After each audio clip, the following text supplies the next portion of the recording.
Ça y est les amis, me voici à Queenstown sur l'île du Sud en Nouvelle-Zélande, à 2000 km de Sydney tout de même. La Nouvelle-Zélande me fait rêver depuis tellement longtemps, et dès mes premiers pas ici, je ne suis pas déçu. Queenstown, c'est la dernière vraie ville avant le sud extrême du pays, le point de départ de toutes les aventures dans le sud de l'île. C'est une petite cité, charmante, paisible, qui respire le bout du monde. Une station qui me rappelle un peu Megève, mais bordée d'un immense lac. Aujourd'hui, je choisis la simplicité. Une longue balade au bord du lac Whakapito. Quelle claque! Une nature préservée, brute, infinie, un calme absolu, une eau cristalline, un cercle de montagnes en toile de fond. Impossible de ne pas sombrer dans la contemplation, surtout pour un esprit prédisposé comme le mien. La baignade? Non, je passe mon tour. Ici, à 45 degrés sud, la même latitude que Paris au nord, le froid reste piquant. L'Antarctique impose sa présence bien plus que l'Arctique ne le fait sur l'autre hémisphère. Après 22 589 pas comptabilisés sur ma montre, je retrouve enfin mon auberge douillette, fier de ma performance du jour. Je vais devoir bien dormir car dès demain, l'aventure se poursuit en VTT. Ce voyage en solo est une véritable révélation, un lâcher-prise que je n'avais jamais atteint. Je me laisse porter, guidé par mes envies du moment, sans trop réfléchir. Mais parfois, cet instinct brut me réserve de belles surprises. Ma sortie du jour en VTT, par exemple, qui m'a amené à programmer mon réveil à 7h30. Moi, levé à 7h30 pour faire du VTT. Je suis à 2 doigts de développer une addiction au sport. Et peut-être même au Cortex, comme certains de mes amis. Je prends donc une navette pour Our Town, une petite cité perdue en pleine nature à 20 km au nord de Queenstown. Cette cité respire le Far West américain. Ici, on a cherché de l'or pendant longtemps. Mais aujourd'hui, l'or, c'est la nature et le tourisme. Le sentier VTT débute le long d'une jolie rivière. Un passage en sous-bois, un pont suspendu, une vue permanente sur les montagnes environnantes. Je garde un œil sur les crêtes des montagnes pour m'assurer que des Indiens Iroquois ou Mohicans ne sont pas en train de surveiller mes faits et gestes. Ici, tout est optimisé pour la randonnée à pied ou en vélo. Les chemins sont parfaitement balisés. Le sentier surplombe désormais la Twins River avec une vue saisissante sur les remarquables,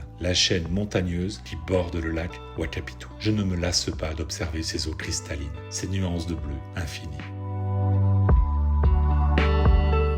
Retour enfin à Queenstown, après une petite sieste bien méritée au bord du lac. 37 km, 300 mètres de dénivelé positif. Si je continue comme ça, c'est certain, je vais retrouver le corps d'athlète que je n'ai jamais eu. Si vous vous demandez où se trouve le bout du monde, le fjord de Milford Sound est une réponse plausible.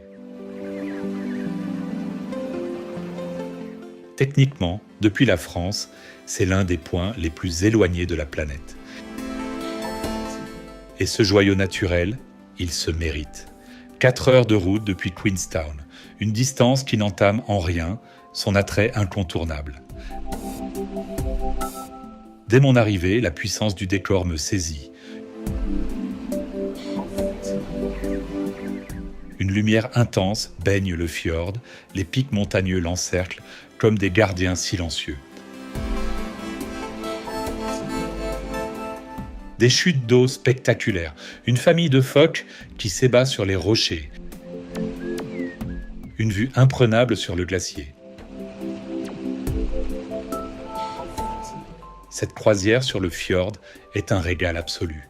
Difficile de ne pas multiplier les superlatifs pour décrire ce paysage.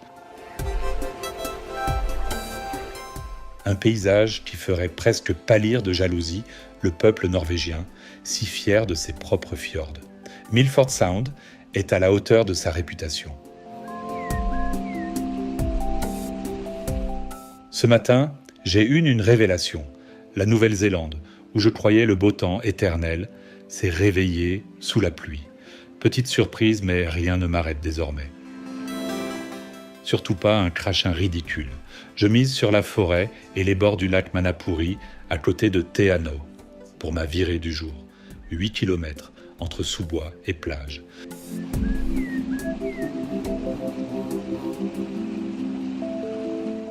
Malgré les nuages, la lumière reste magnifique. Une belle excuse pour quelques clichés en gros plan, dont j'ai le secret. Mes enfants se moquent souvent de cette lubie de boomer.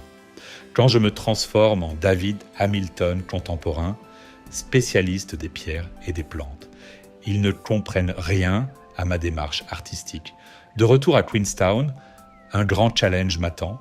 Je teste son golf qui est probablement l'un des plus spectaculaires de Nouvelle-Zélande, avec un objectif précis, rendre vert de jalousie mes partenaires habituels en France. Et clairement, je ne suis pas déçu.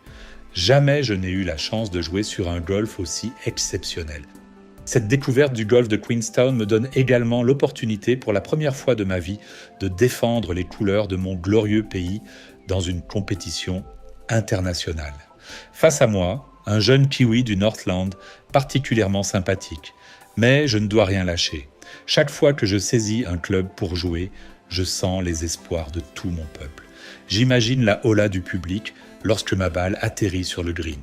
Le profil de débutant de mon adversaire, associé à son sens de l'hospitalité, me permettent de remporter cette partie haut la main. Mon ego est rassasié. Je vais pouvoir entamer un nouveau chapitre de mon aventure avec le sentiment du devoir accompli. Prochaine étape, le mont Cook et ses formidables lacs de Pukaki et de Tekapo.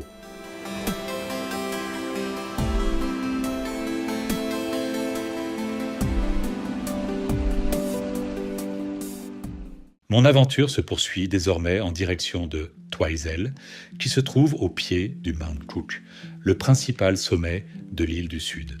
La route s'avère magnifique. Lacs de montagne, paysages désertiques, chaînes montagneuses, je ne me lasse pas de ce décor qui m'emmène d'un émerveillement à un autre au fil des kilomètres. Avec un peu plus de 3700 mètres d'altitude, le Mount Cook est le point culminant de Nouvelle-Zélande.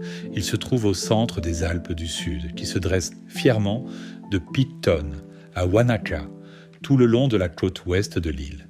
C'est une destination rêvée pour faire un peu de randonnée et aller observer le glacier qui se laisse glisser pratiquement jusqu'au Mount Cook Village.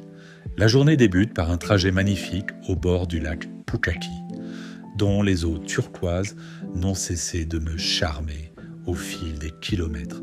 Comment rester insensible face à un tel spectacle ?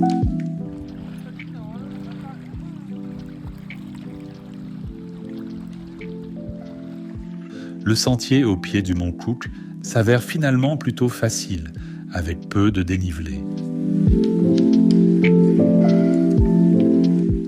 Pour autant, l'arrivée à Key Point est magnifique. Le glacier semble à portée de main et la vue sur les sommets environnants s'avère exceptionnelle. Ce pays possède décidément plein d'atouts. Mon pique-nique est perturbé par l'arrivée d'une tribu d'anciennes Miss japonaises. À bout de souffle, elles piaffent, s'esclaffent face à la beauté des lieux et finissent par me solliciter pour une séance de photos. Cela commence par des photos de leur groupe et se poursuit par un shooting en duo avec chacune d'entre elles. J'avoue avoir bien rigolé et m'être senti assez flatté à mon âge avancé d'être ainsi sollicité pour un shooting de stars internationales. Je pense en tout cas avoir fait leur journée tellement elles semblaient contentes. Cette balade au pied du mont Cook a ouvert mon appétit. Dès demain, je poursuivrai ma découverte de la région en VTT. J'ai hâte.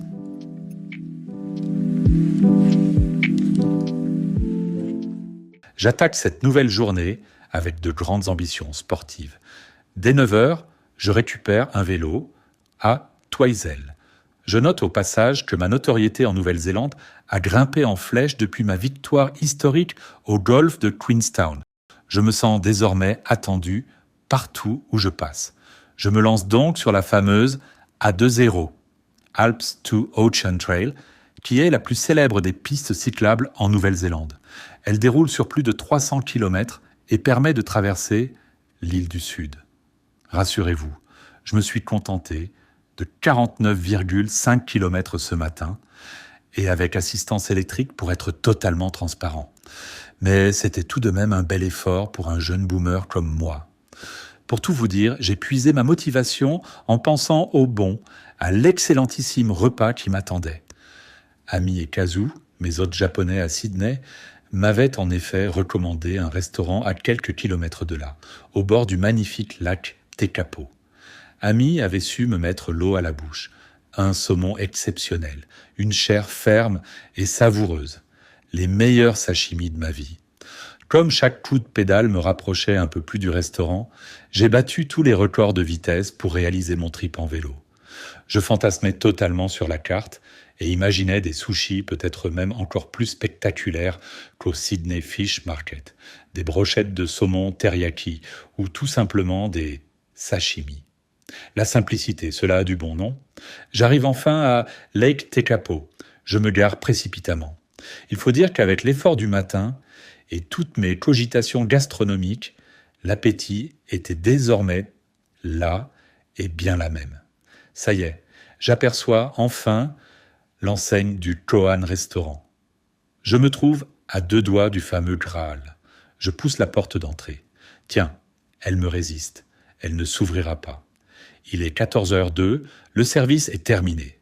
Un serveur nippon me fait signe qu'il n'envisage pas de faire exception pour moi, et ce, malgré les excellentes relations diplomatiques que j'entretiens avec ce pays depuis le début de ce voyage.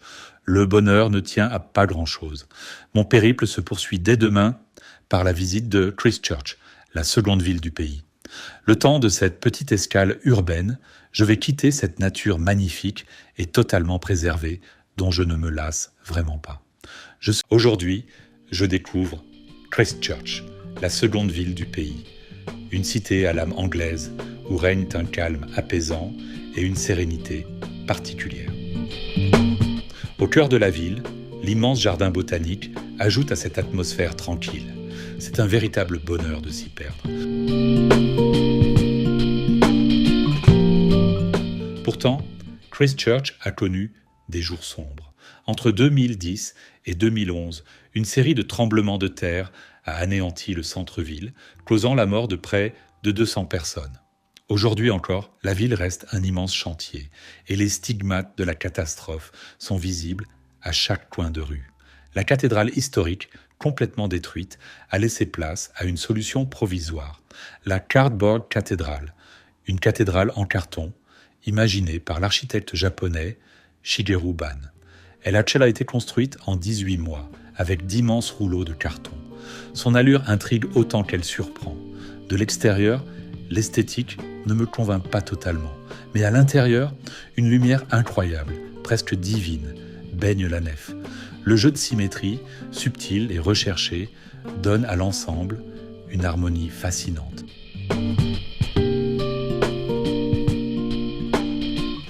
Temps fort de ma visite, le Riverside Market, une grande halle où se mêlent des comptoirs gourmets du monde entier. Après ma déconvenue de la veille à Lake Tekapo, je ne voulais prendre aucun risque sur le ravitaillement. J'avoue avoir boudé les sushis et les plats japonais par pur esprit de représailles. À la place, j'opte pour un boboon vietnamien, gourmand et parfaitement réussi. Je ne pouvais tout de même pas boycotter toute l'Asie pour un simple malentendu gastronomique. Christchurch, c'est une ville créative où la street art et l'innovation redonnent vie aux rues et aux quartiers. Je poursuis ma découverte avec New Regent Street, une rue pittoresque aux façades pastel où l'art déco et le colonial se rencontrent. Un café en terrasse, quelques boutiques animées, l'endroit parfait pour s'imprégner de l'atmosphère locale. Je clôture ma visite par l'International Antarctic Center, une expérience immersive où l'on peut vivre le froid polaire, rencontrer des manchots et découvrir les missions scientifiques en Antarctique. Une sacrée expérience. Entre histoire, nature et modernité, Christchurch est une ville qui se réinvente et qui mérite qu'on s'y attarde. Je retrouve les grands espaces naturels dès demain, cap sur la West Coast et les fameux glaciers Fox et Franz Joseph. Il paraît que la West Coast offre ce que la Nouvelle-Zélande a de plus mythique. Je sens que cela va me plaire.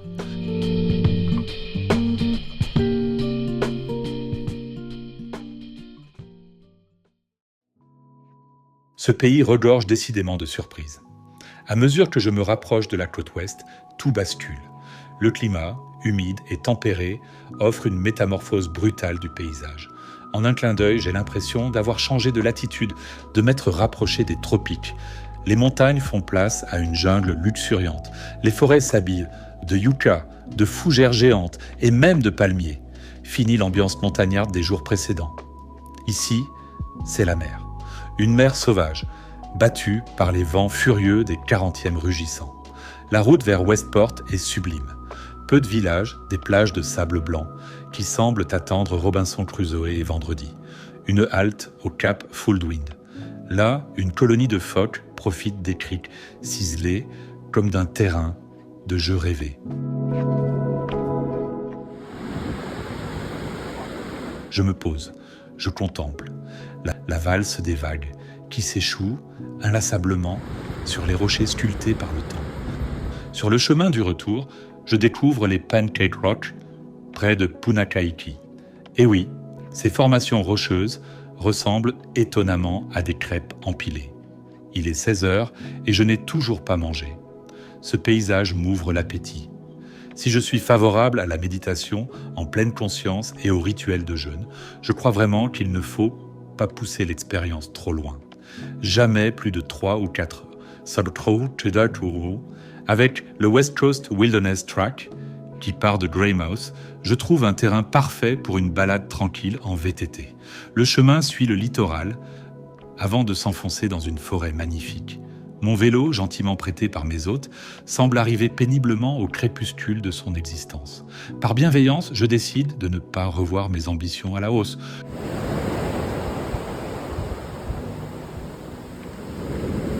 Je trouve un bar confortable sur le chemin et m'offre une bière locale.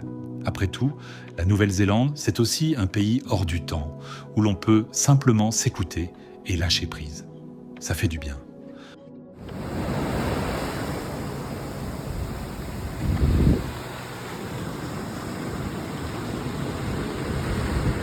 Mon parcours sur la West Coast se poursuit désormais vers les glaciers Franz Joseph et Fox.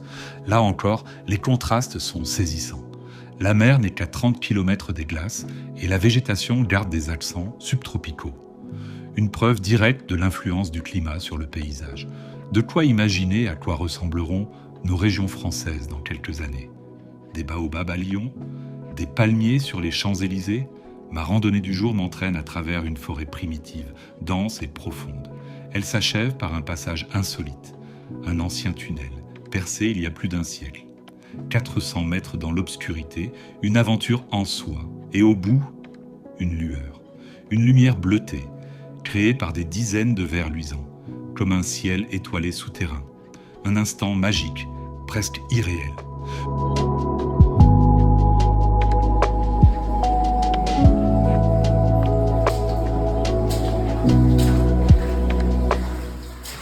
Je termine ma visite de la West Coast par une magnifique balade autour du lac Matheson. Cet endroit offre des points de vue exceptionnels sur les glaciers environnants, dont les sommets se reflètent sur la surface de l'eau. J'avoue avoir rarement vu d'aussi beaux paysages. Si vous ne passez qu'une semaine en Nouvelle-Zélande, c'est définitivement ici qu'il faut venir.